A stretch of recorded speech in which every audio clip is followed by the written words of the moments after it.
So দেখো study of cell কে কি বলে? First of all study of cell কে কি বলে? স্টাডি অফ সেল কে বলে সাইটোলজি। হ্যাঁ, so study of cell is known as cytology. Cytology মানে স্টাডি অফ সেল।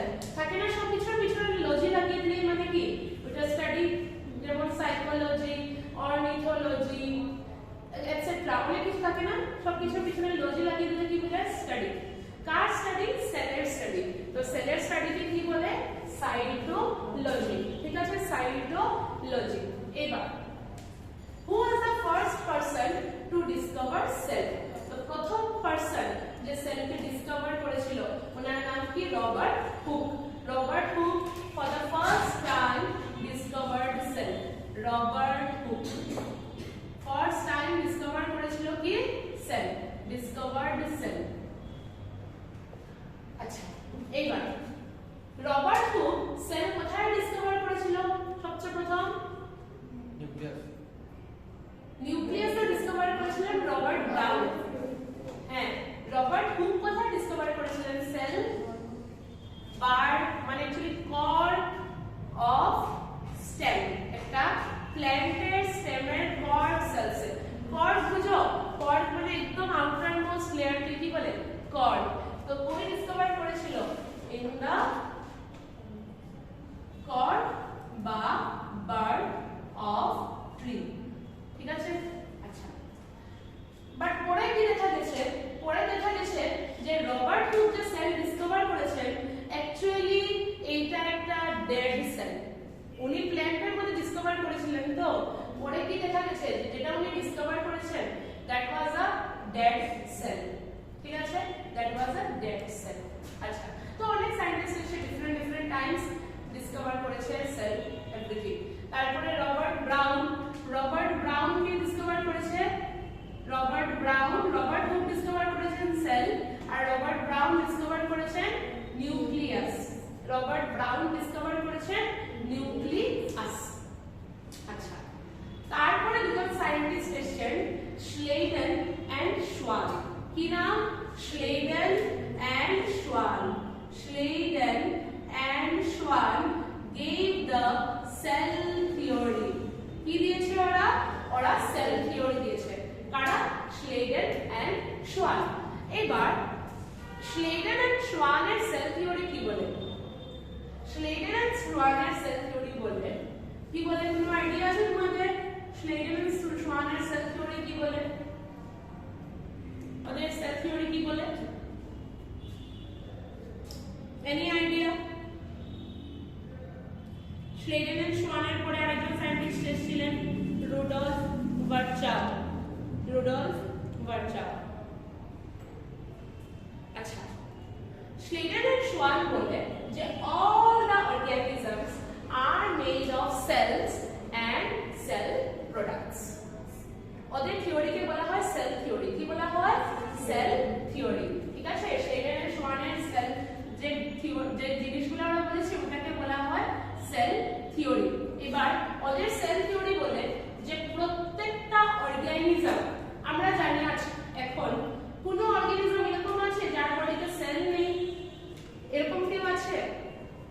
মানে for being living at least one cell needs to be there, isn't it? একটাও যদি সেল না থাকে তাহলে কি আমরা ওই অর্গানিজমকে লিভিং বলবো? বলবো না তো লিভিং। তার মানে লিভিং হতে গেলে ফার্স্ট ক্রাইটেরিয়া কি? লিভিং হতে গেলে ফার্স্ট ক্রাইটেরিয়া হচ্ছে মিনিমাম ওয়ান সেল হতেই হবে। তো স্লেডেন এন্ড সোয়ানের সেল থিওরি বলে যে ফর বিং লিভিং বা all living beings have cell বা all living beings are made of cells and products of cell. They are made of at least one cell. ঠিক আছে, এই জিনিসগুলো তোমাদেরকে লেখা আছে। তোমাদেরকে আমি ম্যাটেরিয়ালসের ভিডিও দিয়েছিলাম এই চ্যাপ্টারে, ওটার মধ্যে এই জিনিসগুলো লেখা আছে। স্লেডেন এন্ড সোয়ানের সেল থিওরি কি বলে? যে all living organisms are made of cell and cell products. প্রত্যেকটা লিভিং অর্গানিজম কিরকম organism is made of cell and cell products. This was the cell theory given by Schleicher and Schwann. আর তারপরে আরেকজন scientist এসেছেন যাকে বলে Rudolph ভার্চাউ। কি বলে? Rudolph ভার্চাউ। Rudolph ভার্চাউ বলেন যে every cell originates from pre-existing cell. কি বলে রুডলফ ভার্চাউ? রুডলফ ভার্চাউ বলেছিলেন যে প্রত্যেকটা যে সেল, এই যে Schleicher and Schwann বললেন যে all living organisms are made of cell, উনি এক্সপ্লেইন করলেন যে সেল কোথা থেকে আসলো। He said that all cell originates from pre-existing cell. এখন আমরা জানি আমাদের বডিতে যে সেলগুলো আছে, সেলগুলো কিরকম ভাবে ডেভেলপ করে? একটা সেল, এই সেলটা ডিভাইড করলো, ডিভাইড করে দুটো সেল হলো, ওই দুটো সেল আবার ডিভাইড করলো, ডিভাইড করে আরো চারটা সেল হলো, চারটা থেকে আটটা, and so on. মানে নিউ সেল কিভাবে অরিজিনেট হচ্ছে? নিউ সেল কিভাবে অরিজিনেট হচ্ছে? from pre-existing cell. ঠিক না? নিউ সেল কিরকম অরিজিনেট হচ্ছে? from pre-existing cell. তো রুডলফ ভার্চাউ বলেছিলেন যে all the cells originate from কোথেকে অরিজিনেট করে? from pre-existing cells. All the cells originate from pre-existing cells. This was the introduction of this chapter. Different time में different scientists কি বলেছে, কে sell discover করেছেন, everything. তো এরপরে কি দাঁড়ালো এট দ্য এন্ড দিয়ে আমরা যদি এই দুটোকে কানেক্ট করে দেই তো কি দাঁড়ালো? সেল থিওরি বা মেইন পোস্টুলেটস যে সবচেয়ে প্রথম all living organisms are made of cell and cell products and the cells originate from pre-existing cells. ঠিক আছে? তো কি দাঁড়ালো এট দ্য এন্ড? যে প্রত্যেকটা লিভিং অর্গানিজম কি দিয়ে তৈরি? all the living organisms are made of cell and cell products. এরকম কোনো লিভিং অর্গানিজম নেই যার বডিতে সেল নেই। এরকম কি কেউ আছে? এরকম কোনো লিভিং অর্গানিজম আছে যার বডিতে সেল নেই? না। all living organisms are made of cell and cell products. আর সব সেল কোথেকে অরিজিনেট করে রে? pre-existing cell. যেমন আমার বডিতে আছে একটা সেল আছে, এই সেল থেকে কি হবে? দুইটা সেল হবে, ওই দুটো সেল থেকে আরো চারটা সেল হবে। তার মানে এই নতুন সেলগুলো কোথেকে হচ্ছে? pre-existing cell থেকে। তো সব সময় যতগুলো সেল হয় তোমরা ভাববে তো তুমি তো কেউ স্টার্ট হয়েছে লাইফ, তো লাইফ যে স্টার্ট হয়েছে, লাইফ যে স্টার্ট হয় আমরা 12 এ গেলে পড়ব from gamete cells থেকে লাইফ স্টার্ট হয়। তো লাইফ স্টার্ট হচ্ছে সেল থেকে, means everything is dependent on cell. তো সব রকমের জিনিস স্টার্ট হচ্ছে, অরিজিনেট হচ্ছে from pre-existing cell. Even new life starts from pre-existing cells. এতটুকু কোনো কনফিউশন? সব বুঝেছো? ওকে, নাও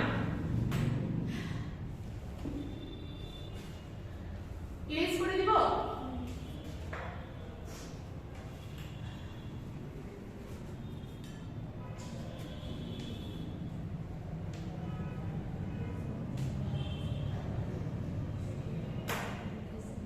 আমাদের কাছে মেইনলি কয় রকমের সেল আছে? আমাদের কাছে মেইনলি আছে দুই রকমের সেল।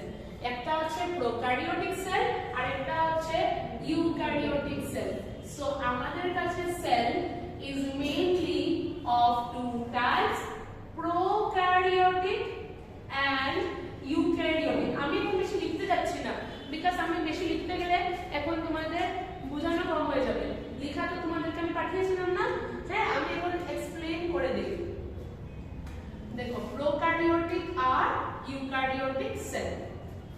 এবার প্রোকারিওটিক সেল আর ইউক্যারিওটিক মানে কি? দেখো প্রো ওয়ার্ডের মানে কি জানো তোমরা? প্রো মানে পুরনো, প্রো মানে প্রিমিটিভ,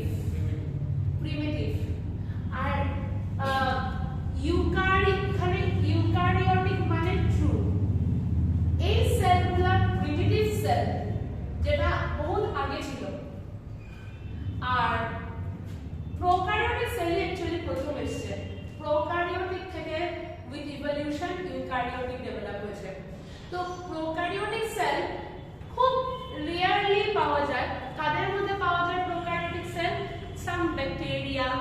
সাম এলগি, ওদের মধ্যে খালি প্রোক্যারিওটিক সেল পাওয়া যায়। যেরকম ধরো কার কার মধ্যে পাওয়া যায়, found in blue green algae, blue green এলগিতে পাওয়া যায় প্রোক্যারিওটিক সেল। আমরা পড়েছিলাম না মনেরা কিংডমে যখন পড়েছি একটা স্পেশাল টাইপ অফ এলগি, তোমার এলগিতে পড়েছিলাম ব্লু গ্রিন এলগি। তারপরে আর কার মধ্যে পাওয়া যায়, মাইকোপ্লাজমা, মাইকোপ্লাজমাকে বলা হয় PPLO, pleuropneumonia like organisms, pleuropneumonia like organisms. ওদের মধ্যে পাওয়া যায় প্রোক্যারিওটিক সেল। ঠিক আছে, আমাদের মধ্যে কি টাইপের সেল পাওয়া যায়, আমাদের মধ্যে কি টাইপের সেল পাওয়া যায়, আমাদের মধ্যে ইউক্যারিওটিক সেল পাওয়া যায়। কি পাওয়া যায়, ইউক্যারিওটিক সেল। হ্যাঁ, আচ্ছা এবার দেখো প্রোক্যারিওটিক যে সেল থাকে ওদের মধ্যে মেইন ডিফারেন্স কি, প্রোক্যারিওটিক সেলের যে সাইজ,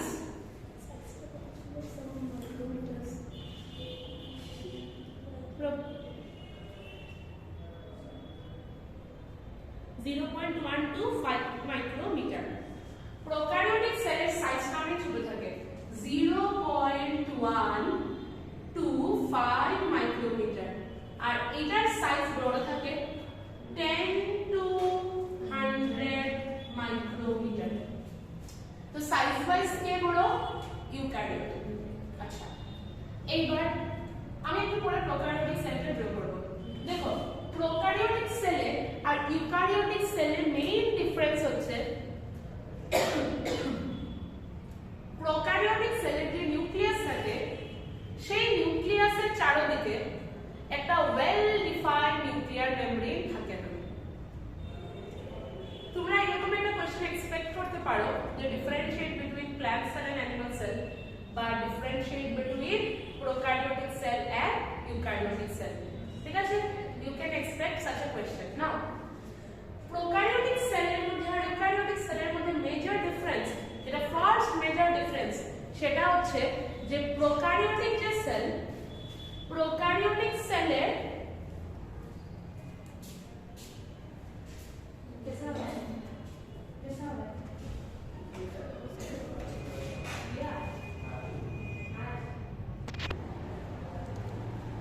আচ্ছা তো এবার মেজর ডিফারেন্স কি জানো, মেজর ডিফারেন্স হচ্ছে প্রোক্যারিওটিক যে সেল, প্রোক্যারিওটিক সেলের যে নিউক্লিয়াস সেই নিউক্লিয়াসের বাইরে ওয়েল ডিফাইন্ড নিউক্লিয়ার মেমব্রেন থাকে না। কি থাকে না, well defined, it does not have well defined nuclear membrane। তার মানে নিউক্লিয়াস তো আছে কিন্তু নিউক্লিয়াসের কোনো বাউন্ডারি নেই। এরকম ভাবো যে তোমার ঘর আছে কিন্তু ঘরের বাউন্ডারির কোনো ওয়াল নেই, তো তোমার ঘরটা কি হয়ে গেল, আনসেফ হয়ে গেল না, পুরো ওপেন। এক্স্যাক্টলি প্রোক্যারিওটিক যে সেল, প্রোক্যারিওটিক সেলের যে নিউক্লিয়াস, নিউক্লিয়াসে তো কোনো মেমব্রেন থাকে না। তো মেমব্রেন অ্যাকচুয়ালি কি, মেমব্রেন মানে বাউন্ডারি। সোজা ভাষায় বলতে গেলে মেমব্রেন কি, মেমব্রেন বাউন্ডারি। তো যেহেতু ওদের কোনো ওয়েল ডিফাইন্ড মেমব্রেন থাকে না, মানে যেহেতু ওদের কোনো ওয়েল ডিফাইন্ড বাউন্ডারি থাকে না, তাই প্রোক্যারিওটিক সেলের যে নিউক্লিয়াস, নিউক্লিয়াসটা সাইটোপ্লাজমের মধ্যে ওপেন ঘুরতে থাকে। কথা বুঝতে পেরেছো, সাইটোপ্লাজমের মধ্যে ওপেন কি করতে থাকে, ঘুরতে থাকে, ফ্লোট হতে থাকে। Since they does not have any boundary, so ওরা ওপেন থাকে in the cytoplasm। but eukaryotic cell A well defined nuclear membrane থাকে। কি থাকে, they possess well defined nuclear membrane, they possess well defined nuclear membrane। বুঝতে পেরেছো আমার কথা, eukaryotic সেলে কি থাকে, ইউক্যারিওটিক সেলে ওয়েল ডিফাইন্ড নিউক্লিয়ার মেমব্রেন থাকে, কিন্তু প্রোক্যারিওটিক সেলে ওয়েল ডিফাইন্ড নিউক্লিয়ার মেমব্রেন থাকে না। তাছাড়া আর কি ডিফারেন্স,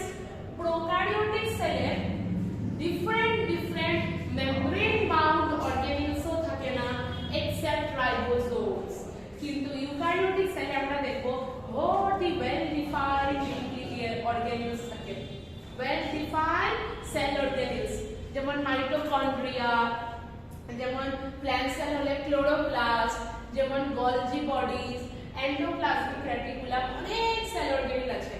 সব সেল অর্গানেল পাওয়া যায় কোথায়? ইউক্যারিওটিক সেলে, কিন্তু প্রোক্যারিওটিক সেলে এগুলো কিছু পাওয়া যায় না। So they do not possess different cell organelles except ribosome পাওয়া যায়, except ribosome। তোমাকে এরকমও জিজ্ঞেস করতে পারে ওয়ান মার্ক কোশ্চেন যে কোন সেল অর্গানেলটা বোথ প্রোক্যারিওটে পাওয়া যায় ইউক্যারিওটে পাওয়া যায়, your answer will be ribosome। বুঝতে পেরেছো? তোমাকে জিজ্ঞেস করতে পারে যে এইরকম কোন সেল অর্গানেল আছে যেটা বোথ প্রোক্যারিওটেও পাওয়া যায় আর ইউক্যারিওটেও পাওয়া যায়, then your answer will be ribosome, কারণ রাইবোসোম প্রোক্যারিওটসে পাওয়া যায় ইউক্যারিওটসে পাওয়া যায়। ক্লিয়ার? রাইবোসোম প্রোক্যারিওটসে পাওয়া যায় ইউক্যারিওটসে পাওয়া যায়। আচ্ছা, রাইবোসোমের মেইন ফাংশন কি? রাইবোসোমের মেইন ফাংশন হচ্ছে প্রোটিন সিনথেসাইজ করা সেল, প্রোটিন সিনথেসিস। সেলের মধ্যে সেলের মধ্যে প্রোটিন সিনথেসিসের কাজ কে করে? সেলে প্রোটিন সিনথেসিসের কাজ করে রাইবোসোম। প্রোটিন সিনথেসিস, ঠিক আছে? আচ্ছা, আর ইউক্যারিওটিক সেলের মধ্যে they possess all the cell organelles, যত রকমের সেল অর্গানেলস আছে সব পাওয়া যায়। They possess all the cell organelles, they possess all the cell organelles. Could you doubt? Now I will draw the prokaryotic cell.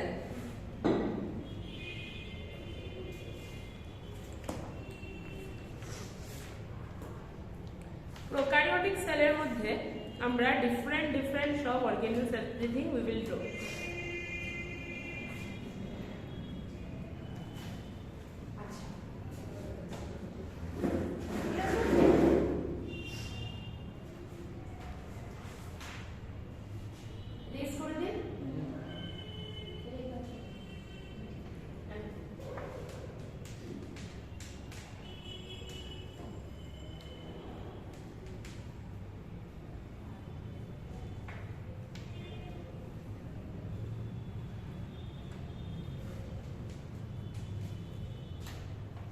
Diagram কিন্তু খুব important এই চ্যাপ্টারে, বুঝতে পারছো?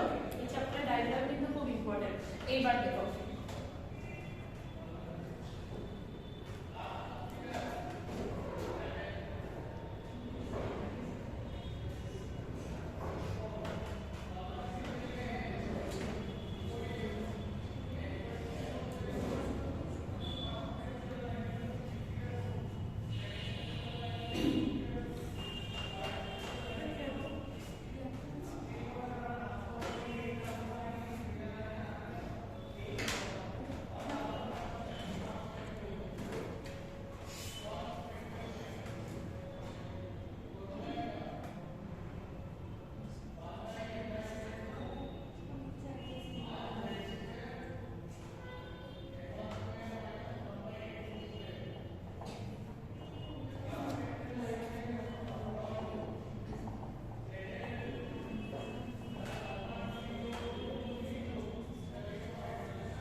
ঠিক আছে? এইবার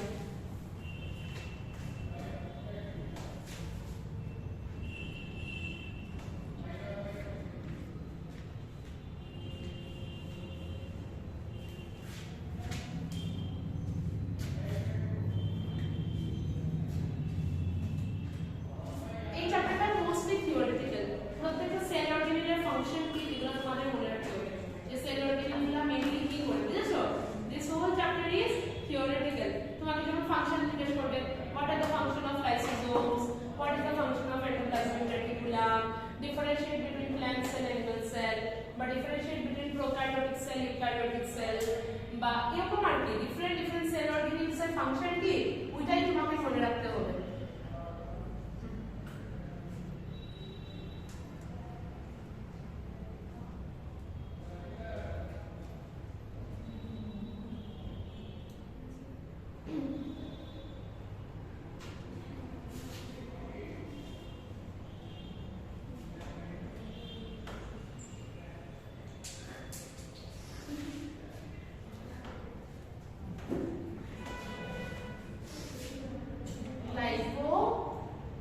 ग्लाइकोकेलिक्स लेयर, ग्लाइकोकेलिक्स বা স্লাইম লেয়ার বলে এটাকে, স্লাইম লেয়ার একদম আউটার মোস্ট। তারপরে হচ্ছে সেল ওয়াল, সেল ওয়ালের পরে কি cell membrane, cell membrane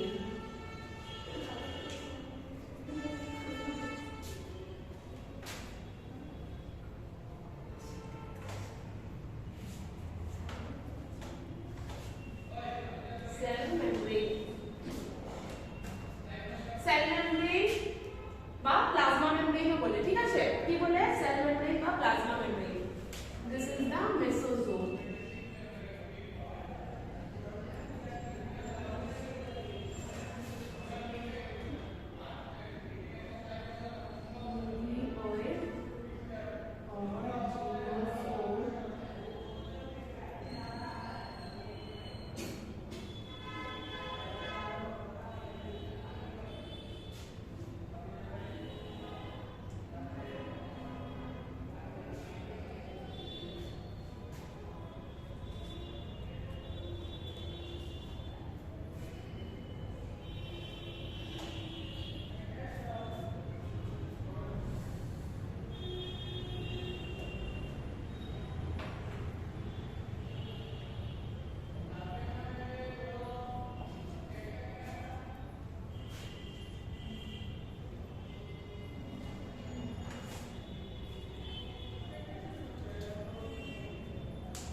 cell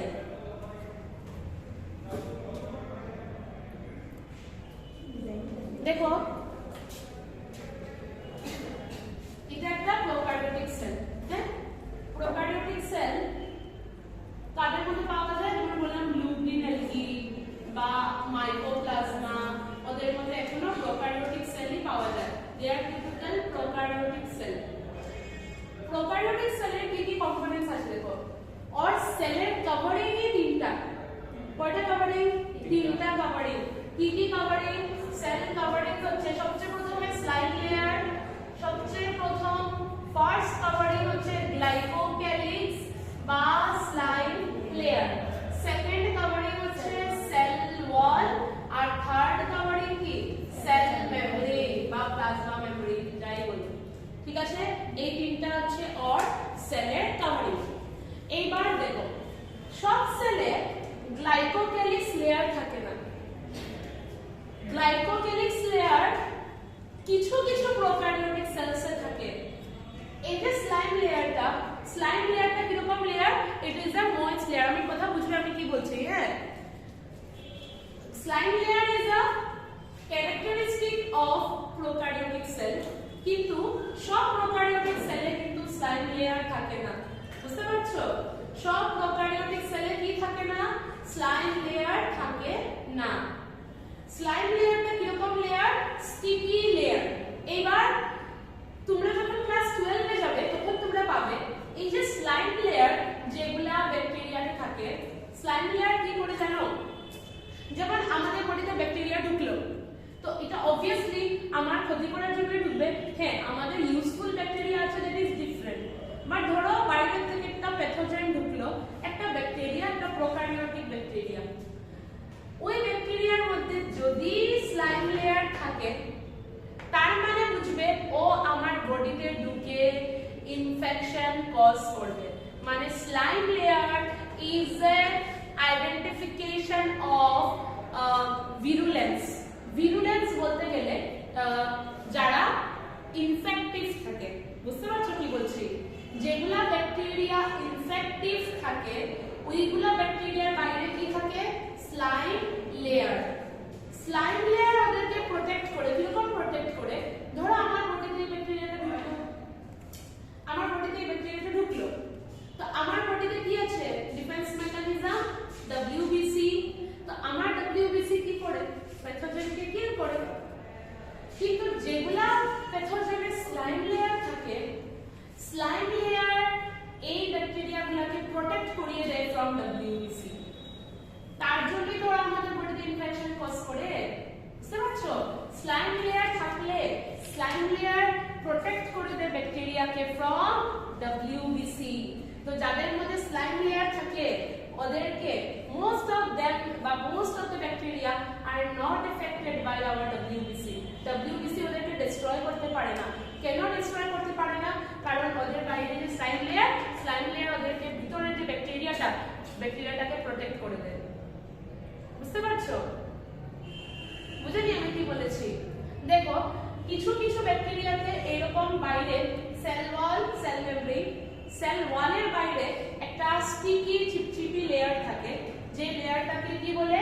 slime layer. এই স্লাইম লেয়ারের কম্পোজিশন কি? Slime layer is made of polysaccharides, মানে সুগার দিয়ে বানানো থাকে। এই লেয়ারটা sign of ভিরুলেন্স। Sign of virulence মানে কি? সাইন অফ ভিরুলেন্স মানে হচ্ছে ইনফেকশন। ভিরুলেন্স মানে ইনফেকশন। তো this slime layer is sign of ভিরুলেন্স।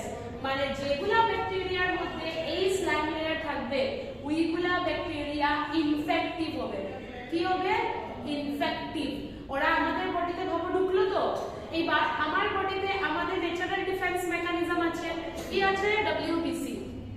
কিন্তু যদি ওদের মধ্যে স্লাইম লেয়ার থাকে, তাহলে আমাদের WBC ওদেরকে কিল করতে পারে না। তো স্লাইম লেয়ার ব্যাকটেরিয়াকে কি করে দেয়? প্রোটেক্ট। বুঝতে পারছো? স্লাইম লেয়ার কি করে? প্রোটেক্ট করে। আমাদের WBC ওদেরকে ডিস্ট্রয় করতে পারে না, তার জন্যই তো ওরা ডিজিজ কজ করে। ডিস্ট্রয় যদি করে দেয়, ডিজিজ কজ করতে পারবে? পারবে না। সো তার জন্য এই স্লাইম লেয়ারকে বলা হয় সাইন অফ ভিরুলেন্স। তোমরা যখন 12 এ যাবে, জেনেটিক্সে একটা এক্সপেরিমেন্ট পাবে। ওই এক্সপেরিমেন্ট প্রুফ করে যে যেগুলা ব্যাকটেরিয়ার মধ্যে পলিস্যাকারাইডের স্লাইম লেয়ার থাকে, দে আর ইনফেকশিয়াস, আর যাদের মধ্যে থাকে না, দে আর নট ইনফেকশিয়াস। বুঝেছো?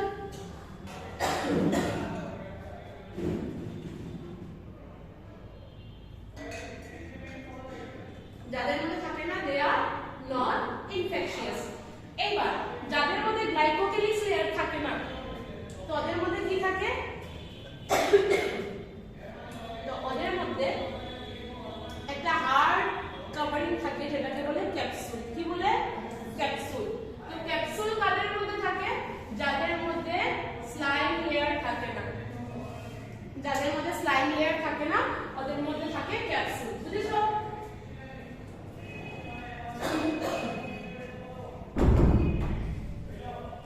যাদের মধ্যে স্লাইম লেয়ার থাকে না, ওদের মধ্যে কি থাকে?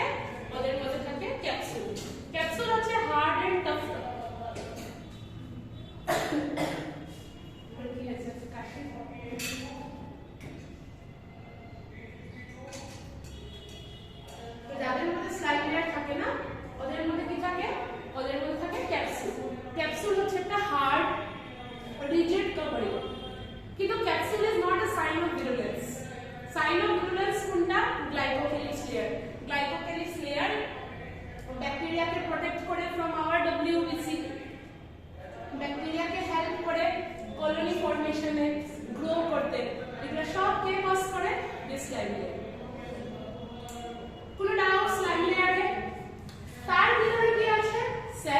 ওয়াল। এইবার ব্যাকটেরিয়াল সেল ওয়ালের কম্পোজিশন কি? তো ব্যাকটেরিয়াল সেল ওয়ালের কম্পোজিশন হচ্ছে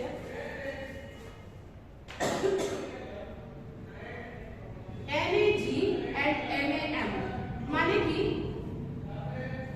N-acetyl muramic acid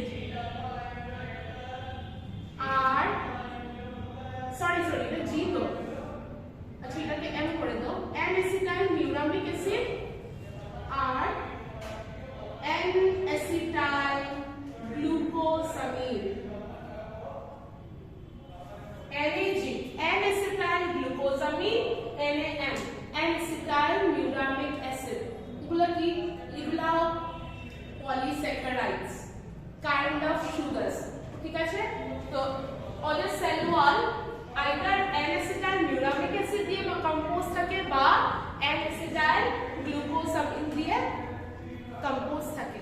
এইবার all prokaryotic cells have cell wall except একটা প্রোক্যারিওট আছে যার সেল ওয়াল থাকে না।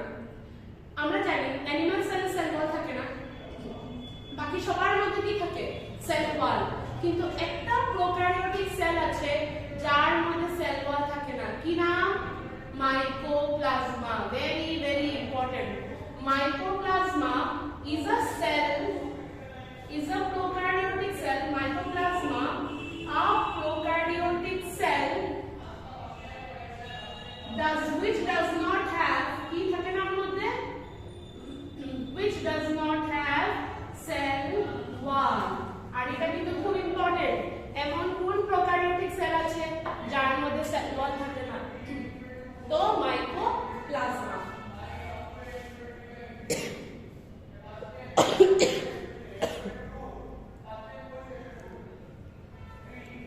তো মাইকোপ্লাজমা এমন একটা প্রোক্যারিওটিক সেল যার মধ্যে সেল ওয়াল থাকে না। সেল ওয়াল অ্যাবসেন্ট, ভেরি ভেরি ইম্পর্টেন্ট। আচ্ছা ঠিক আছে, তারপরে নেক্সট সেল ওয়ালের পরে কি?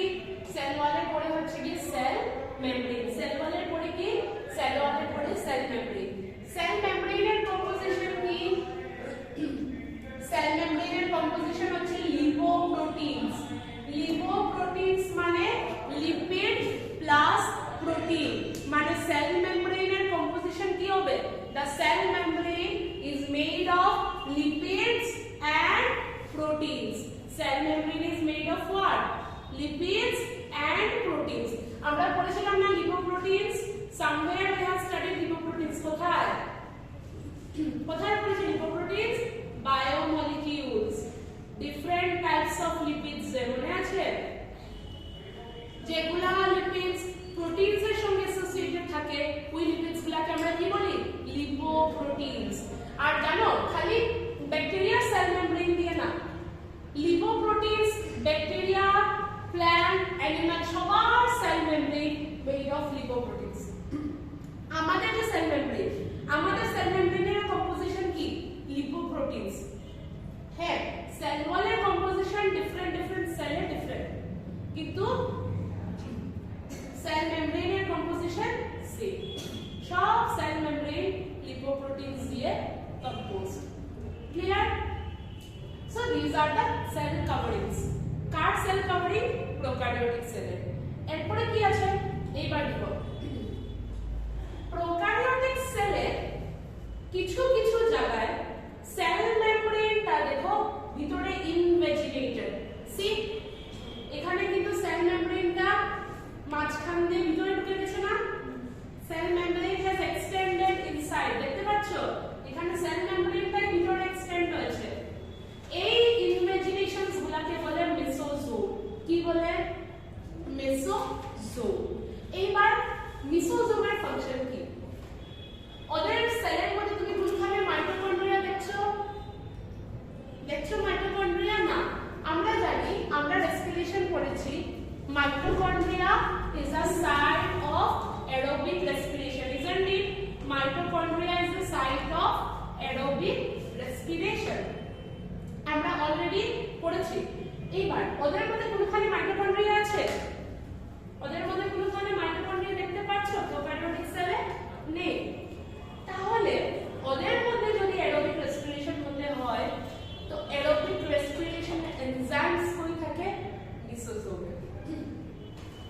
বুঝতে পারছো? তো এই যে প্রোক্যারিওটিক সেলের যে এনজাইমস, মানে বলতে পারো যে mesosome is analogous to mitochondria of eukaryotic cell. Eukaryotic সেলের মাইটোকন্ড্রিয়াতে যেগুলো থাকে ওইগুলা প্রোক্যারিওটিক সেলের কোথায় থাকে? মেসোজোমে থাকে।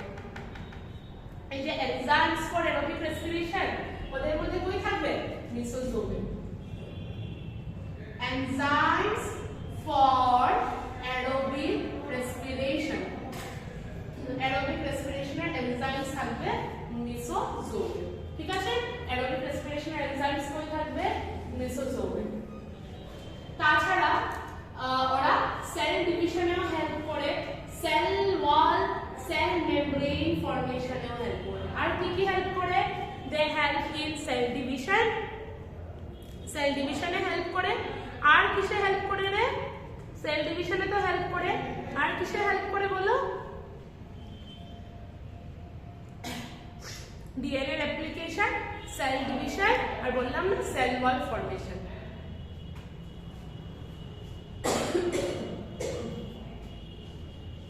সেল ওয়াল সিক্রিয়েশন,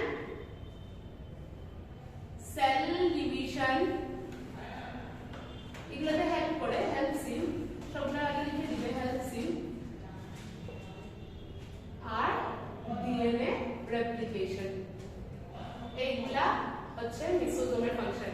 তো যেহেতু তোমরা মেসোজোম আগে পাওনি, তো মেসোজোম তোমাদের জন্য ইম্পর্টেন্ট। এরকম জিজ্ঞেস করতে পারে যে which part of prokaryotic cell is analogous to mitochondria of eukaryotic cell? তখন তোমার आंसर কি হবে? মেসোজোম। ইউক্যারিওটিক সেলের মাইটোকন্ড্রিয়া যে কাজটা করে, প্রোক্যারিওটিক সেলে ওই কাজটা কে করে? মেসোজোম করে। ঠিক? তো মেসোজোম আলাদা কোনো অর্গানেল না, কিন্তু মেসোজোম প্লাজমা মেমব্রেনেরই ইনভেজিনেশন। প্লাজমা মেমব্রেনটাই মাঝখানে ভিতরে সেলের ভিতরে এক্সটেন্ড হয়েছে, এটাকে বলে মেসোজোম। আচ্ছা, এবার যেহেতু আমি বললাম যে প্রোক্যারিওটিক সেল, তো প্রোক্যারিওটিক সেলে ওয়েল ডিফাইন্ড নিউক্লিয়ার মেমব্রেন থাকবে? বলো থাকবে? থাকবে না। একটু আগে তো বললাম যে প্রোক্যারিওটিক সেলে ওয়েল ডিফাইন্ড নিউক্লিয়ার মেমব্রেন থাকবে না। তো তুমি এখানে কোনো নিউক্লিয়ার মেমব্রেন দেখছো? দেখো সাইটোপ্লাজম, আর সাইটোপ্লাজমের মধ্যে কে ফ্লোট করছে? নিউক্লিয়াস। তো এইরকম ওপেন নিউক্লিয়াসকে কি বলে? এরকম ওপেন নিউক্লিয়াসকে বলে নিউক্লিয়য়েড বা জিনোফোরও বলে, বা ইনসিপিয়েন্ট নিউক্লিয়াসও বলে।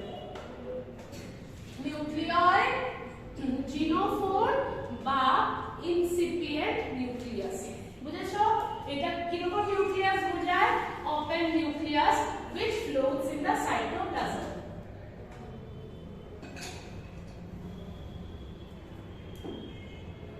ঠিক আছে? Open nucleus which floats in the cytoplasm. এই নিউক্লিয়াসের মধ্যে কি থাকে? সিন্স ওরা প্রোক্যারিওটিক সেল, তো ওদের মধ্যে একটাই ক্রোমোজোম থাকে। কয়টা ক্রোমোজোম থাকে?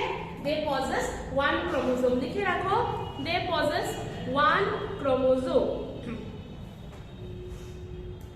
ঠিক আছে? they possess one chromosome, they do not possess nuclear membrane. আর আরেকটা ইম্পর্টেন্ট পয়েন্ট হচ্ছে, আমাদের যখন আমরা ডিএনএ পড়ব, তোমরা পাবে যে DNA is associated with a protein, যে প্রোটিনের নাম হচ্ছে হিস্টোন প্রোটিন। তো ওদের DNA is not associated with histone protein. Prokaryotic সেলের যে ডিএনএ, এই ডিএনএটা হিস্টোন প্রোটিনের সঙ্গে অ্যাসোসিয়েটেড থাকে না। DNA is not associated with histone protein, with histone protein. DNA is not associated with histone protein. Clear? এইবার দেখো plasmid. What is this plasmid? কোনদিন ইউক্যারিওটিক সেলে শুনেছো প্লাজমিড? ইউক্যারিওটিক সেলে প্লাজমিড হয় না। এবার এই প্লাজমিডটা কি? প্লাজমিডটার মধ্যেও জেনেটিক ম্যাটেরিয়াল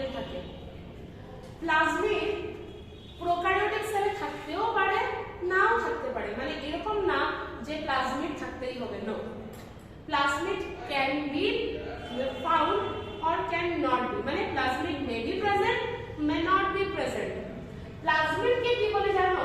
প্লাজমিড কে বলে এক্সট্রা ক্রোমোজোমাল সার্কুলার ডিএনএ। কি বলে? Extra chromosomal circular DNA. এবার প্লাজমিড এর ফাংশনটা কি? প্লাজমিড হচ্ছে সেলফ রেপ্লিকেটিং। এগুলার মানে কি?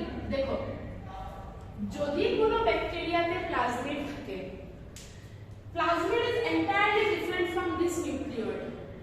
এই নিউক্লিয়য়েডে তো যেরকম DNA replication everything will happen, this is the actual DNA. But actual DNA ছাড়াও কিছু কিছু ব্যাকটেরিয়াতে প্লাজমিড থাকে। তোমরা 12 এ গেলে পাবে যে প্লাজমিডের হেল্পে আজকাল আমাদের যে বায়োটেকনোলজি হচ্ছে, ব্যাকটেরিয়াল ডিএনএ নিয়ে আমরা কিভাবে আমাদের রিকম্বিনেন্ট ডিএনএ টেকনোলজি ইউজ করে মেডিসিনস বানাই। এইবার এই প্লাজমিডটার একটা খুব স্পেশাল কোয়ালিটি হচ্ছে নিজে নিজে রেপ্লিকেট করে, মানে আর কেউ হেল্প লাগে না। It is independent chromosomal circular DNA. মানে এক্সট্রা ক্রোমোসোমাল মানে কি? Extra piece of genetic material. বুঝতে পারছো? It is an extra piece of genetic material. এইটার মধ্যে কি থাকে বা এটার ফাংশন কি?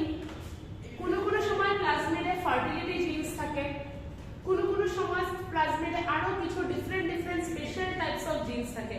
ধরো কোনো ব্যাকটেরিয়ার প্লাজমিডের মধ্যে ফার্টিলিটি জিনস আছে, মানে ওই ব্যাকটেরিয়ার ফার্টিলিটি ইনক্রিজ করবে।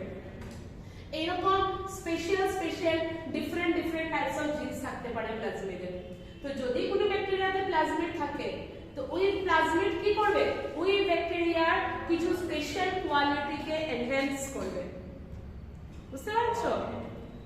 যেমন ধরো, তোমরা লিখে রাখতে পারো, plasmid may contain genes like fertility genes,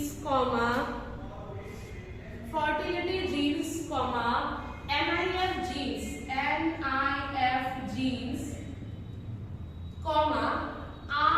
genes, R genes এর মানে হচ্ছে resistance genes, etc. ধরো কোনো ব্যাকটেরিয়াতে কি আছে? প্লাজমিডে আর জিন আছে, তাহলে ওই ব্যাকটেরিয়ার কি বাড়বে? রেজিস্ট্যান্স বাড়বে। সেই ব্যাকটেরিয়াকে কিল করা এত ইজি হবে না। যদি কোনো ব্যাকটেরিয়ার প্লাজমিডে ফার্টিলিটি জিনস থাকে, তাহলে ওই ব্যাকটেরিয়ার ফার্টিলিটি বেশি হবে। কোনো ব্যাকটেরিয়ার মধ্যে NIF জিনস এখন বললে তোমরা বুঝতে পারবে না, ফার্টিলিটি রেজিস্ট্যান্স বুঝো, ঠিক আছে? তো মানে এই প্লাজমিড কি করে, except the real DNA, এই প্লাজমিড ব্যাকটেরিয়াকে কিছু আলাদা কোয়ালিটিস প্রোভাইড করে। ঠিক? আচ্ছা, ফাইন। এরপরে দেখো, সাইটোপ্লাজম তো সব সেলে থাকে। নেক্সট কি আছে? রাইবোসোমস। রাইবোসোমস এমন একটা সেল অর্গানেল যেটা বোথ প্রোক্যারিওটিক সেলেও পাওয়া যায়, ইউক্যারিওটিক সেলেও পাওয়া যায়। আর রাইবোসোমের স্পেশাল পয়েন্ট হচ্ছে ribosome is not membrane bound. Ribosome লিখো, ribosome is not membrane bound organelle. যেহেতু মেমব্রেন বাউন্ড না, যেমন আমাদের মাইটোকন্ড্রিয়া বা আমরা করব প্লাস্টিডস, এগুলা সব তোমরা দেখবে এগুলোর মধ্যে কি থাকে? মেমব্রেন থাকে। কিন্তু আমরা জানি যেগুলা মেমব্রেন বাউন্ড অর্গানেল, ওইগুলা তো প্রোক্যারিওটিকে অ্যাবসেন্ট থাকে। একটু আগে ডিফারেন্সে লিখেছো না? All membrane bound organelles are absent, লিখেছো না? তো যদি মেমব্রেন বাউন্ড অর্গানেল হয়, তাহলে সেইটা প্রোক্যারিওটিক সেলে কি হবে? অ্যাবসেন্ট।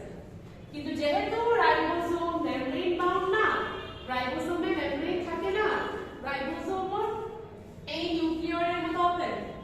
যেহেতু কোনো মেমব্রেন বাউন্ড অর্গানেল না তার জন্য বোথ প্রোক্যারিওটিক সেলেও পাওয়া যায়, ইউক্যারিওটিক সেলেও পাওয়া যায়। তো এটাও তোমাকে কোশ্চেন আসতে পারে হাফ মার্কে, যে which organelle is found in both prokaryotic cell as well as eukaryotic cell, then your answer will be ribosome. Ribosome এর মধ্যে কোনো মেমব্রেন থাকে না। এটাও জিজ্ঞেস করতে পারে যে এমন কোন অর্গানেল আছে যেটার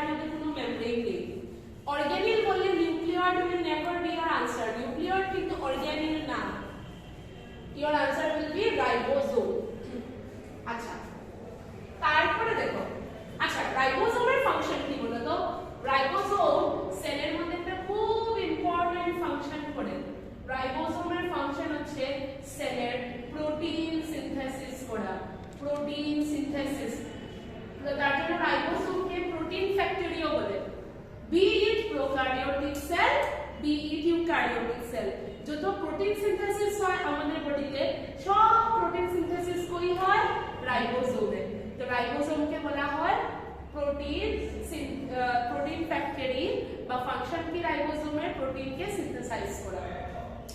রাইবোসোম থেকে আমরা প্রোটিনস পাই, ঠিক আছে? তো রাইবোসোমের ফাংশন কি? প্রোটিনকে সিনথেসাইজ করা। আচ্ছা,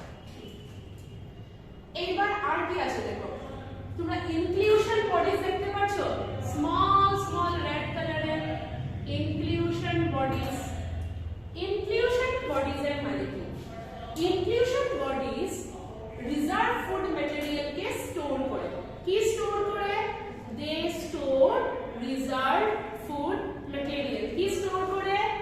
stores reserve food material. Reserve food material কাকে স্টোর করে? রিজার্ভ ফুড ম্যাটেরিয়ালকে। যেমন ধরো ফসফেট ইনক্লুশন বডি হতে পারে। ফসফেট ইনক্লুশন বডি কাকে স্টোর করবে? ফসফেটস কে।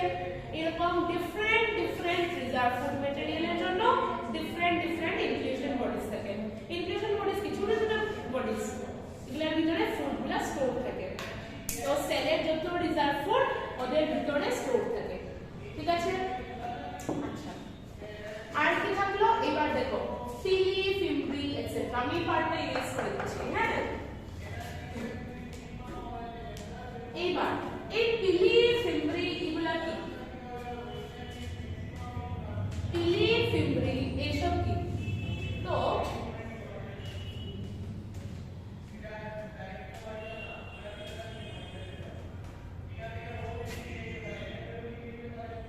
পিলি, ফিমব্রি এগুলো কি?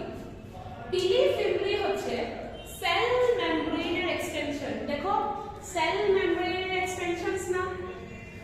পিলি কিরকম থাকে? পিলি হয় সেল এক্সটেনশনই সেল মেমব্রেনের বা প্লাজমা মেমব্রেনের।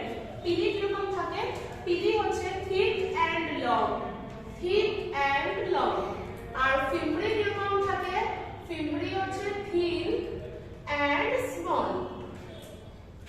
এবার এগুলার ফাংশন কি? পিলি হচ্ছে গিয়ে থিন এন্ড স্মল, ফিমব্রি হচ্ছে থিন এন্ড স্মল, পিলি হচ্ছে থিক এন্ড লং। ওদের ফাংশন কি? ফিমব্রির ফাংশন হচ্ছে, যেমন এই ব্যাকটেরিয়াটা গেল, এটা একটা ব্যাকটেরিয়া সাপোজ, এই ব্যাকটেরিয়াটা ধরো আরেকটা ব্যাকটেরিয়ার সঙ্গে অ্যাটাচ হবে, বুঝতে পারছো? সাপোজ এই ব্যাকটেরিয়াটা কি হবে? এই ব্যাকটেরিয়াটা আরেকটা ব্যাকটেরিয়ার সঙ্গে সাপোজ অ্যাটাচ হবে। তো অ্যাটাচমেন্টে কে হেল্প করে? অ্যাটাচমেন্ট হয় থ্রু ফিমব্রি। ফিমব্রি আরেকটা ব্যাকটেরিয়ার সঙ্গে গিয়ে অ্যাটাচমেন্টে হেল্প করে। তো ফিমব্রির ফাংশন কি? Helps in attachment with other cells. Attachment with other cell help করে। কিসে হেল্প করে? আদার সেলস এর সঙ্গে অ্যাটাচমেন্টে হেল্প করে কে? ফিমব্রি। আর পিলির ফাংশন কি? পিলির ফাংশন হচ্ছে, যেমন এই সেল থেকে ডিএনএ আরেকটা সেলে যাবে, তো এই সেলের ডিএনএ কে আরেকটা সেলে পাঠানোর কাজ কার? পিলির। তো পিলির ফাংশন হচ্ছে যে helps in transfer of DNA. পিলির ফাংশন কি? Helps in transfer of DNA. আর ফিমব্রির ফাংশন কি? একটা সেলকে আরেকটা সেলের সঙ্গে অ্যাটাচ হতে হেল্প করে। কে হেল্প করে? ফিমব্রি। আর পিলি কি করে? পিলি একটা সেল থেকে আরেকটা সেলে ডিএনএ সেন্ড করতে হেল্প করে। আন্ডারস্টুড? পিলির ফাংশন আর ফিমব্রির function helps in attachment with other cell, helps in transfer of DNA. তাছাড়া দেখো এখানে আমি লিখেছি ফ্ল্যাজিলা। প্রোক্যারিওটিক সেলে তোমরা সিলিয়া বা ফ্ল্যাজিলা দেখবে। সামটাইমস সিলিয়া, আমি এখানে সিলিয়া অর ফ্ল্যাজিলা লিখে দিই। সিলিয়া থাকতে পারে বা ফ্ল্যাজিলা থাকতে পারে। তো সিলিয়া আর ফ্ল্যাজিলা কি করে? সিলিয়া আর ফ্ল্যাজিলা সেলকে মুভমেন্ট করতে হেল্প করে। যখনই তোমরা কোনোখানে দেখবে সিলিয়া আছে বা ফ্ল্যাজিলা আছে, বুঝবে যে this particular cell will be mobile, মানে ওর মধ্যে মোবিলিটি থাকবে, মানে দিস সেল ক্যান মুভ।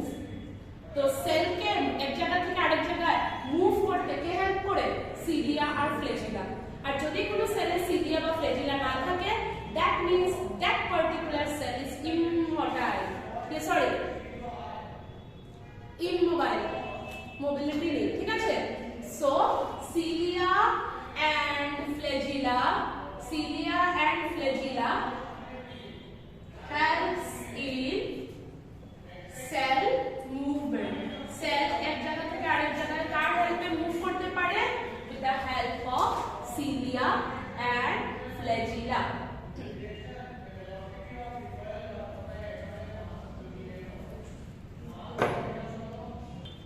এখন দেখো, একজন সায়েন্টিস্ট ছিলেন, উনি একটা গ্রাউন্ড স্টেইনিং প্রসেস বের করেছিলেন। কি বের করেছিলেন? Ground staining process. What he did, উনি একটা স্টেইন ক্রিয়েট করেছিলেন। এই স্টেইনটা তোমাদেরকে স্লাইড দেখিয়েছিল কি কোনোদিন? পার্পল কালারের গ্রাম পজিটিভ আর গ্রাম নেগেটিভ একটা স্টেইন আছে, একটা মানে দাঁড়িয়ে। তো যদি তুমি ব্যাকটেরিয়াকে, সাপোজ তোমার কাছে অনেক রকমের ব্যাকটেরিয়া আছে আর তুমি সব ব্যাকটেরিয়াকে কই দিয়ে দিলে? গ্রাম স্টেইনে দিয়ে দিলে। যদি ওদের সেল এনভেলপ, হ্যাঁ সেল এনভেলপ, ধরো এই পোর্শনটাকে আমি সেল এনভেলপ বললাম, যদি ওদের সেল এনভেলপটা গ্রাম স্টেইনের কালারে হয়ে যায়, বুঝতে পারছো? ধরো তুমি কয়েকটা ব্যাকটেরিয়া নিলে, কিছু গ্রাম পজিটিভ কিছু গ্রাম নেগেটিভ, কিভাবে উনি গ্রাম স্টেইনিং এর উপরে ওদেরকে ক্লাসিফাই করলেন? তো what he did, he had a stain, gram stain বলে ওইটাকে। তো ওইটার মধ্যে উনি ব্যাকটেরিয়াকে ঢুকিয়ে দিলেন। এবার যে ব্যাকটেরিয়াগুলার সেল এনভেলপ গ্রাম স্টেইনের কালার অ্যাবজর্ব করে নেয়, যেমন ধরো গ্রাম স্টেইনের কালার পার্পল, তো যে ব্যাকটেরিয়াগুলার সেল এনভেলপ পার্পল কালার হয়ে যায় ওইগুলাকে উনি বললেন গ্রাম পজিটিভ, আর যাদের কালার চেঞ্জ হয় না ওদেরকে কি বললেন? Gram negative. তো এটাও তোমাকে আসতে পারে যে what is the difference between gram positive and gram negative bacteria. তো যেগুলা ব্যাকটেরিয়ার সেল এনভেলপ গ্রাম স্টেইনের কালার অ্যাবজর্ব করে ফেলে ওদেরকে বলে গ্রাম পজিটিভ, আর যারা গ্রাম স্টেইনের কালার অ্যাবজর্ব করে না ওদেরকে কি বলে? Gram negative. ঠিক আছে? সো যেগুলা সেলের envelope, those cell envelopes which takes the color of gram stain, those bacterial cell envelope which takes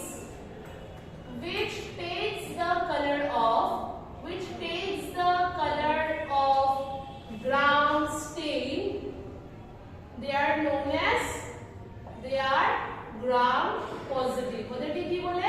gram positive. আর যারা নেয় না ওদেরকে কি বলে? গ্রাম নেগেটিভ। তো তুমি গ্রাম পজিটিভ আর গ্রাম নেগেটিভের বেসিসে ব্যাকটেরিয়াকে ডিফারেন্সিয়েট করতে পারো। If not then gram negative. এটা একদম কিছু না, বেসিক কথা। যদি ব্যাকটেরিয়ার এনভেলপ গ্রাম স্টেইনের কালারে হয়ে যায় তো গ্রাম পজিটিভ, যদি ব্যাকটেরিয়াল স্টেইনের কালারে না হয় তাহলে গ্রাম নেগেটিভ। ঠিক আছে? আচ্ছা, আর কোনো কনফিউশন? এখানে রাইবোসোম 70S টাইপের হয়, আমরা আগে পড়ব ইউক্যারিওটিক সেলের রাইবোসোম 80S। 70S এর মানে 50S plus 30S। আচ্ছা, আর কোনো কনফিউশন প্রোক্যারিওটিক সেলে? ঠিক আছে? So we will now start eukaryotic cell.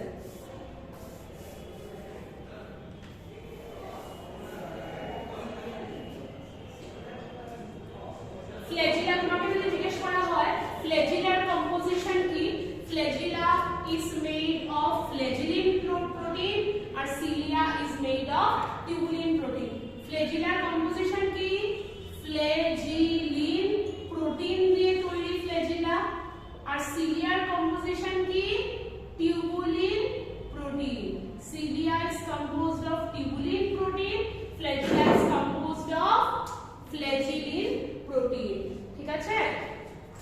ফ্ল্যাজিলা ফ্ল্যাজিলিন protein R cilia tubulin protein দিয়ে বানানো। ঠিক?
প্ল্যান্ট সেল যদি বলে লার্জেস্ট প্ল্যান্ট সেল হচ্ছে গিয়ে Acetabularia largest plant cell largest plant cell की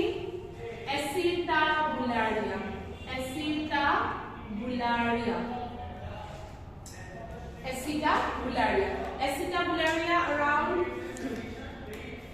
10 centimeter এটা একটা unicellular green algae around 10 centimeter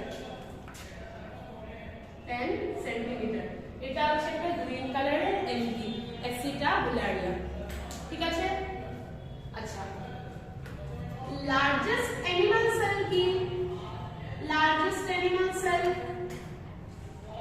egg of an ostrich egg होते हैं सेल तो ऑस्ट्रिचের एग হচ্ছে গিয়ে लार्जेस्ट एनिमल सेल বুঝতে পারছো ऑस्ट्रिचের एग ऑफ एन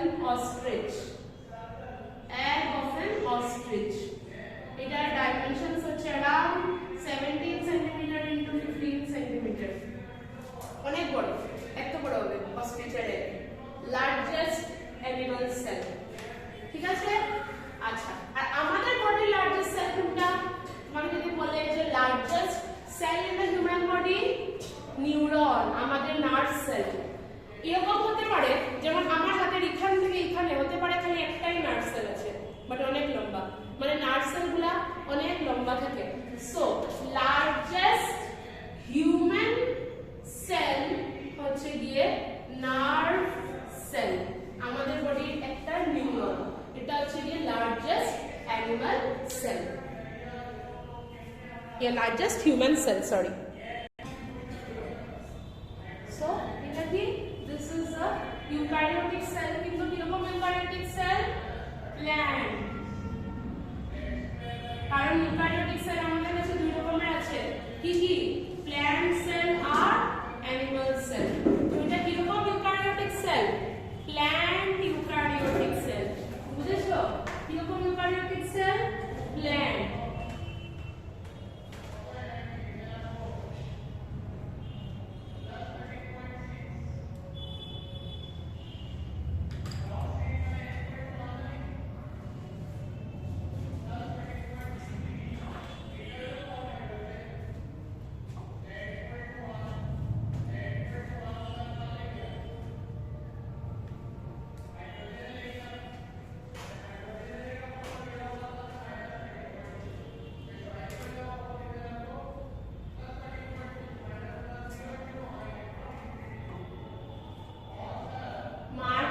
সব লেভেলিংয়ের উপরে কেউ প্ল্যান্ট সেলকে পুরো ফুল মার্কস পাবে কেউ কিন্তু 0.5 পাবে তো এটা ডিপেন্ড করে তুমি কিরকম ভাবে আঁকছো আর কতটুকু লেভেল করছো বুঝেছো এখন ক্লাস 9 এ যেরকম করেছিলে এরকম আঁকলে আর হবে না ওই তোমার লেভেলের মতো আঁকতে হবে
দেখো প্ল্যান্ট সেলের যে সেল ওয়াল ঠিক আছে প্ল্যান্ট সেলের যে সেল ওয়ালের কম্পোজিশন কি প্ল্যান্ট সেলের মধ্যে সেল ওয়াল থাকবে ঠিক আছে প্ল্যান্ট সেল মানে ওদের মধ্যে কি থাকবে সেল ওয়াল তো প্ল্যান্ট সেলের সেল ওয়ালের কম্পোজিশন হচ্ছে গিয়ে সেলুলোজ কি থাকে সেল ওয়ালের কম্পোজিশন হচ্ছে cellulose, made of cellulose, very very important.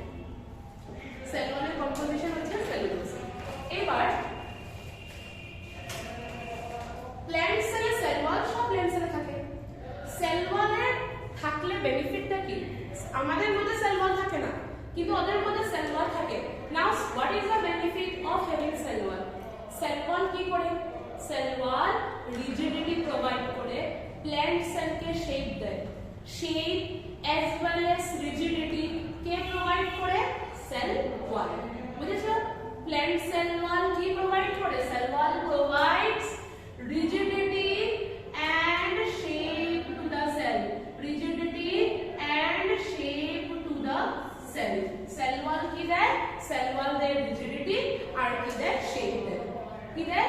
rigidity আর কি দেয়? shape, provides rigidity and shape to the cell. বুঝেছো?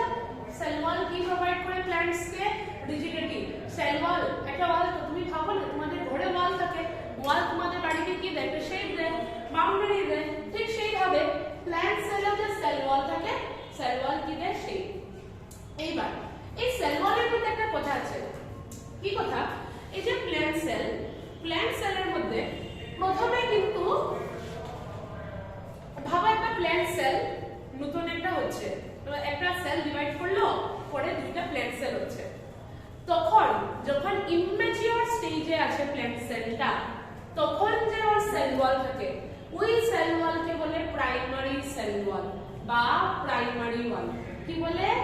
প্রাইমারি ওয়াল। প্রাইমারি ওয়াল কখন বলে? when the cell is young and immature। ঠিক আছে? যখন সেলটা when the cell is কি বলবো, cell is not matured, তখন যে সেল ওয়াল থাকে, তখন ওই সেল ওয়ালকে কি বলে রে? প্রাইমারি ওয়াল বলে। কি বলে? প্রাইমারি ওয়াল। প্রাইমারি ওয়ালের কম্পোজিশন কি হয়? বুঝতে পারছো তো আমি কি বলেছি? কখন আমরা বলবো? এরকম না যে ডাইরেক্টলি প্ল্যান্টে মোটা সেল ওয়াল হয়ে যায়, ঠিক টাফ রিজিড, এরকম না। ইট টেকস টাইম। যখন সেলটা ইয়ং থাকে, স্মল থাকে ইন সাইজ, তখন যে সেল ওয়ালটা থাকে, সেই সেল ওয়ালকে কি বলে? সেই সেল ওয়ালকে বলে প্রাইমারি ওয়াল। কি বলে? প্রাইমারি ওয়াল বলে। ক্লিয়ার? তখন সেই সেল ওয়ালকে বলে প্রাইমারি ওয়াল। প্রাইমারি ওয়ালের যে প্রাইমারি যে সেল ওয়াল, প্রাইমারি সেল ওয়ালে সেলুলোজ কিন্তু কম থাকে, সেলুলোজ কন্টেন্ট কম থাকে, প্রোটিন কন্টেন্ট হাই থাকে। বাট আফটার সাম টাইম কি হয়? এই প্রাইমারি সেল ওয়ালের খাসিয়ত কি? প্রাইমারি সেল ওয়াল খুব ঠিক না। তো যখন কি হয়? সেল ছোট, তো আস্তে আস্তে it will grow in size. তো প্রাইমারি সেলকে গ্রো করতে হেল্প করে। যদি প্রথমেই সেল ওয়াল খুব টাফ হয়ে যায়, তো সেল কি গ্রো করতে পারবে ইন সাইজ? পারবে না। তার জন্য এটাকে বলে প্রাইমারি।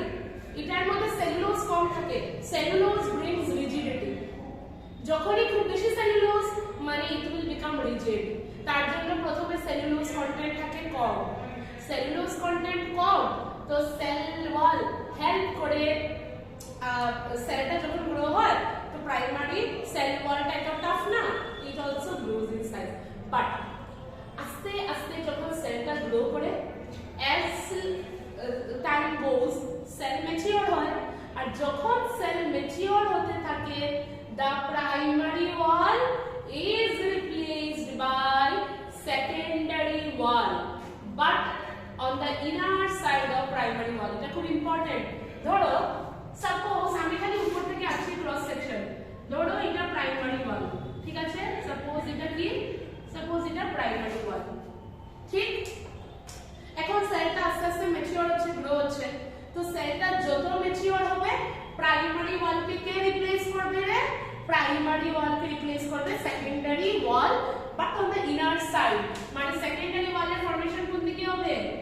ভিতর দিকে। আস্তে আস্তে আস্তে আস্তে primary wall will get replaced with secondary wall। এই সেকেন্ডারি ওয়ালটা আস্তে আস্তে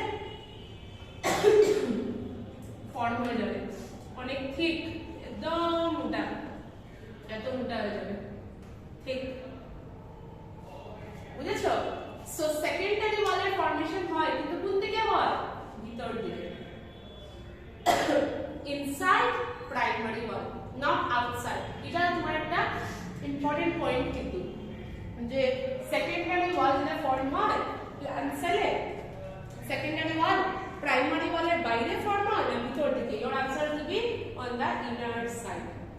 আর কিরকম ফর্ম হয় যখন সেল গ্রো করতে থাকে আস্তে আস্তে প্রাইমারি ওয়াল ডিসঅ্যাপিয়ার্স, কারণ তখন ভিতর দিকে স্টার্ট হয় সেলুলোজের ডিপোজিশন হওয়া, প্লাস আরো তিনটা জিনিস ডিপোজিট হয়, সুবেরিন, কিউটিন এন্ড লিগনিন, তিনটা জিনিস। So as the cell matures, the primary wall is replaced by, primary wall ke replace kore, primary wall is replaced by secondary wall. আর secondary wall এর composition কি? secondary wall এ cellulose content high, cellulose high, proteins com,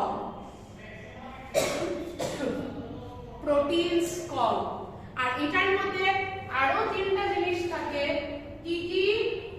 cutin, lignin and suberin, cutin, lignin and suberin. Clear? Primary wall আর secondary wall, কোনো doubt? Primary ওয়াল secondary ওয়ালে কোনো confusion আছে?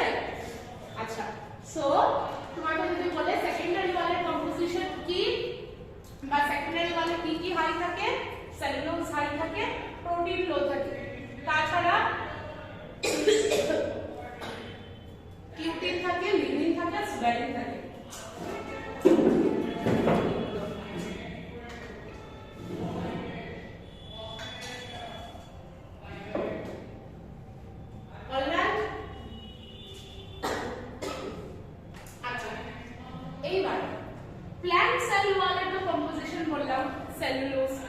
Cellulose ছাড়া আর কি থাকে?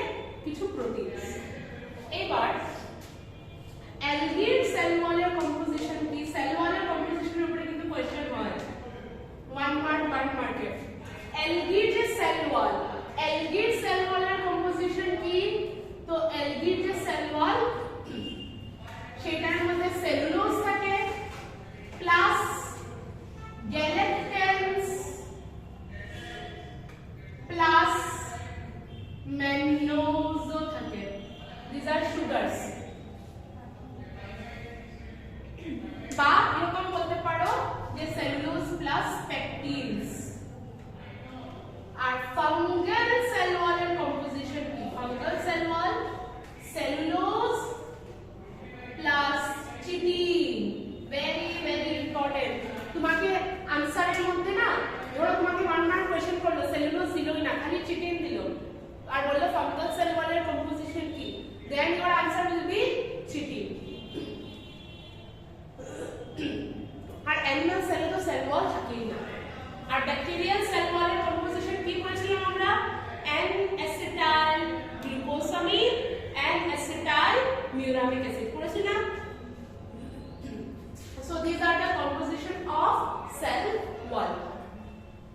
এইবার আমরা করব cell membrane, very important.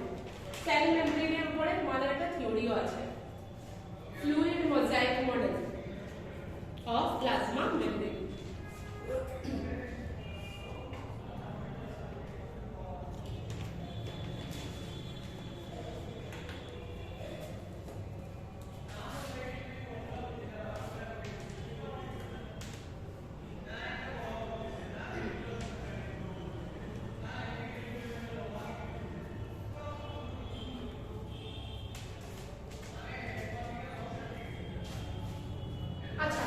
Sell wall, plant cell, cell ওয়ালের আরো ফাংশন কি দেখো?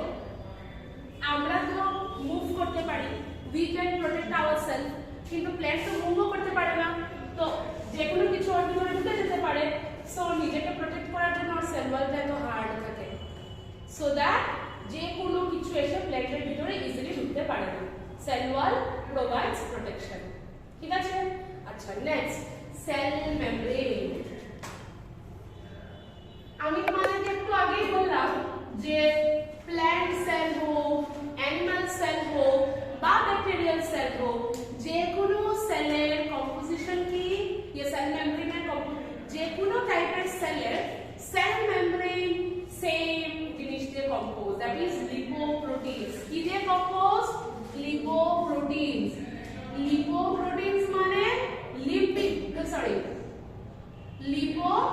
প্রোটিনস। লিপোপ্রোটিনস এর মানে কি? Lipid plus proteins, lipid plus proteins.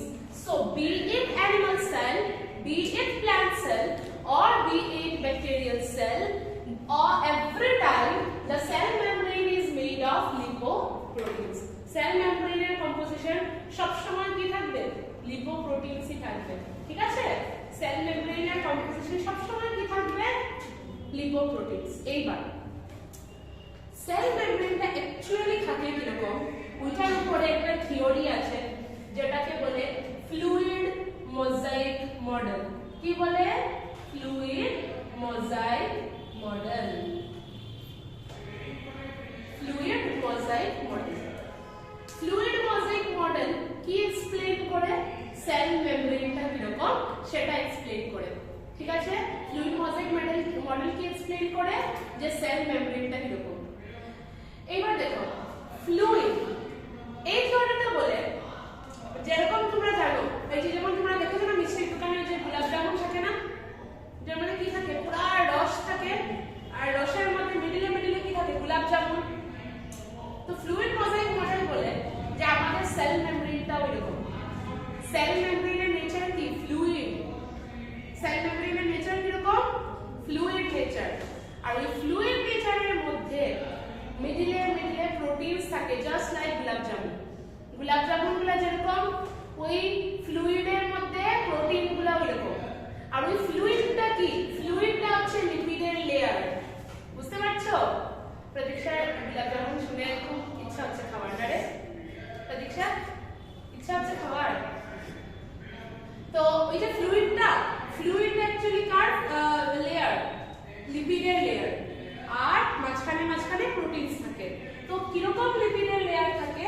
Lipid bilayer. So sell মেমব্রেনটা কিরকম থাকে? লিপিড বাইলেয়ার থাকে। আর লিপিড বাইলেয়ার কিরকম থাকে? এরকম।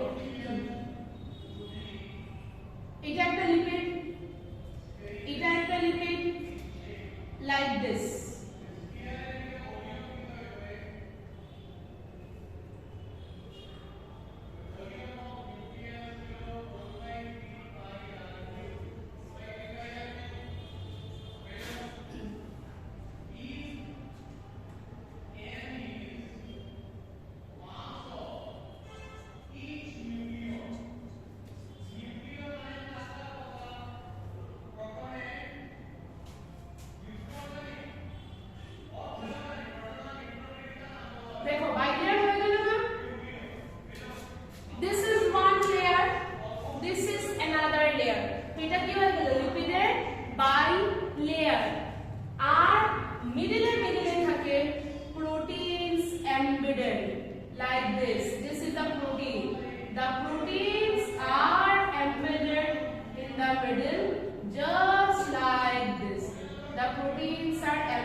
ওয়াটার।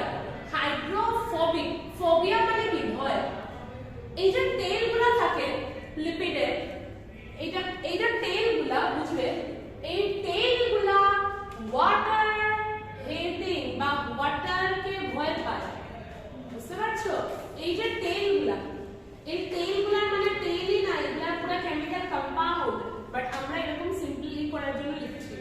এই যে টেইলগুলা, এই টেইলগুলা ওয়াটারকে ভয় পায়, মানে ওয়াটারে সলিবল হবে না।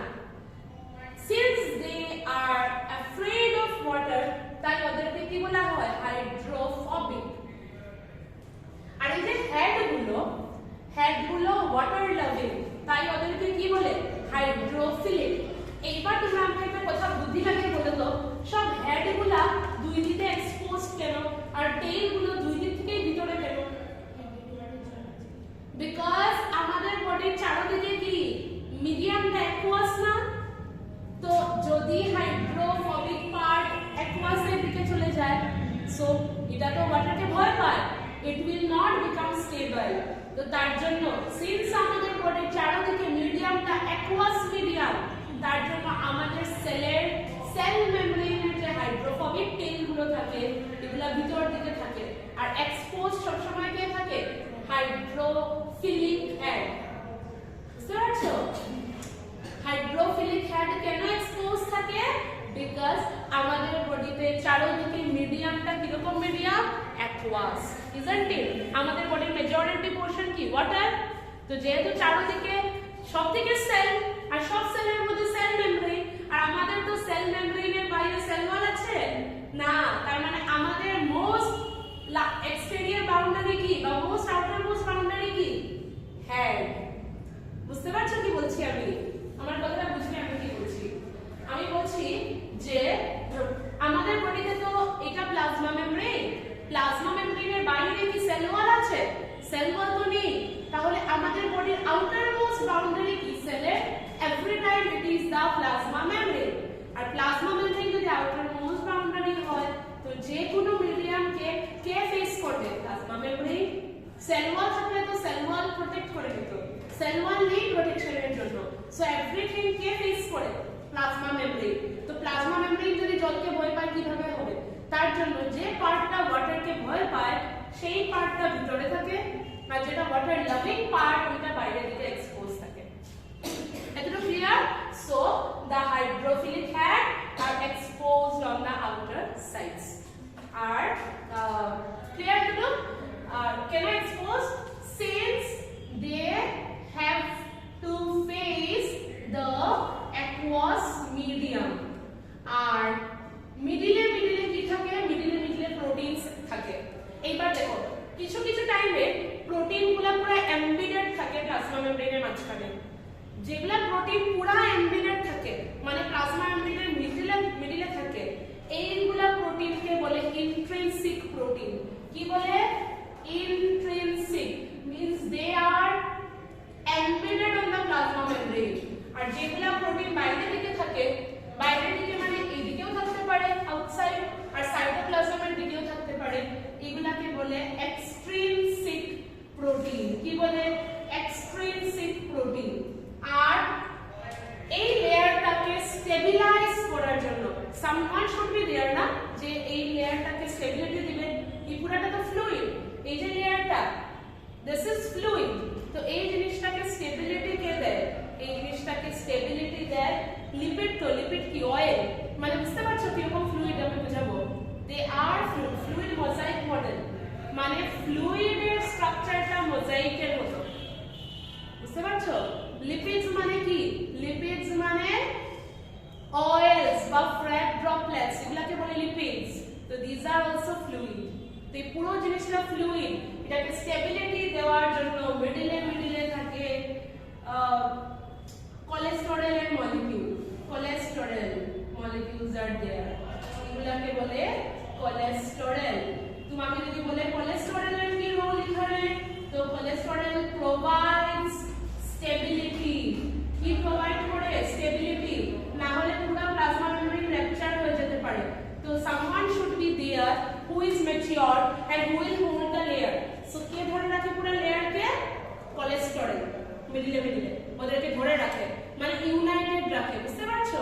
তো কোলেস্টেরল প্রোভাইড স্টেবিলিটি। তো আমি এখন বলে দিই ইন শর্ট এই লেয়ারটা আমাদেরকে কি এক্সপ্লেইন করছে প্লাজমা মেমব্রেন। আমাদের বডিতে যত রকমের এক সেল থেকে আরেক সেলে জিনিস এক্সচেঞ্জ হয়, not only our body, plant সেলে হয়, সবসময় জিনিসের এক্সচেঞ্জ হতে গেলে সেল মেমব্রেন দিয়ে ঢুকতে লাগবে। এবার দেখো, যদি কোনো লিপিড সলিউবল সাবস্টেন্স হয় তাহলে তো এটা আরামসে লিপিড লেয়ারকে ক্রস করে ভিতরে এসে যাবে, ইজন্ট ইট? যদি লিপিড সলিউবল সাবস্টেন্স হয় তাহলে it will easily cross the lipid layer and it will come inside. কিন্তু যদি ওয়াটার সলিউবল হয় তখন ওরা কি লিপিড লেয়ারকে ক্রস করতে পারবে? লিপিড তো অয়েল, ওয়াটার হেভি, সো তখন they come via these intrinsic proteins. তো এই intrinsic protein গুলা তখন চ্যানেলের মতো কাজ করে, বুঝতে পারছো? তো intrinsic protein মিডিলে থাকে। intrinsic protein ওই সব জিনিসকে তোমার একদিক থেকে আরেক দিকে যেতে হেল্প করে যেগুলা এই মেমব্রেনে সলিউবল না, ব্রিজের মতো কাজ করে। তাছাড়া নরমালি সেলের মধ্যে জিনিস অসমোসিস হয়, নরমালি আসে থ্রু অসমোসিস, মানে বাইরে হয়তো কনসেন্ট্রেশন বেশি, সেলের ভিতরে কনসেন্ট্রেশন কম, তো normal osmosis tax place. But sometimes osmosis are against মানে against concentration gradient এর জিনিসের এক্সচেঞ্জ হয়। against concentration gradient মানে কি? ধরো কোনো জিনিস ভিতরে বেশি বাইরে কম, স্টিল বাইরে থেকে ভিতরে আসছে, ধরো সেলের মধ্যে ওই জিনিসটা দরকার আছে, তো তখন কি concentration gradient এর against এ ভিতর, বুঝতে পারছো কি বলছি? বুঝতে পারোনি? দেখো ডিপ অসমোসিস বুঝেছো? অসমোসিস নরমালি সব জিনিস অসমোসিস হয়ে আছে, অসমোসিস বা ডিফিউশন। ধরো সেলের ভিতরে কোনো জিনিস কম, বাইরে কোনো জিনিস বেশি, তো সেলের ভিতরে ওই জিনিসটা নরমালি অসমোসিস হয়ে এসে যাবে, higher concentration to lower concentration. But sometimes জিনিসের যে আদান প্রদান, এক্সপোর্ট ইম্পোর্ট, এটা হয় अगेंस्ट কনসেন্ট্রেশন গ্রেডিয়েন্ট। ধরো কোনো একটা পার্টিকুলার জিনিস লাগে সেলে, আর ওই জিনিসটা সেলের মধ্যে অলরেডি বেশি, বাইরে কম, সে যে কোনো কিছু, সে সোডিয়াম, সোডিয়াম সেলের মধ্যে ধরো খুব বেশি আছে, বাইরে কম, স্টিল সোডিয়াম সেলে আরো লাগে, তো এটা কনসেন্ট্রেশন গ্রেডিয়েন্টের এগেইনস্ট হয়ে গেল, বাইরে কম ভিতরে বেশি, তাও তোমার ভিতরে আরো লাগে। দ্যাট টাইম যদি কোনো সময় জিনিস এগেইনস্ট কনসেন্ট্রেশন গ্রেডিয়েন্ট আসতে হয়, দেন এটিপি লাগে। তো যদি এনার্জি খরচা করে কোনো জিনিস ভিতরে আসে, ধরো আমি ভিতরে যাওয়া ইম্পর্টেন্ট, আমার যেতেই হবে, তখন আমার এখানে ট্যাক্স দিতে হয়, মানে এটিপি। যদি এনার্জি খরচা করে ভিতরে আসে তখন ওই ট্রান্সপোর্টকে বলে অ্যাক্টিভ ট্রান্সপোর্ট। কি বলে? অ্যাক্টিভ ট্রান্সপোর্ট, মানে এন্ট্রি বায়া এনার্জি, মানে এটিপি।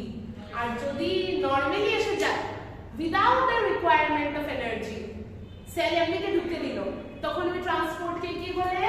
Passive transport. তো আমাদের cell membrane major role play করে in active and passive transport of materials inside and outside cell. Understood?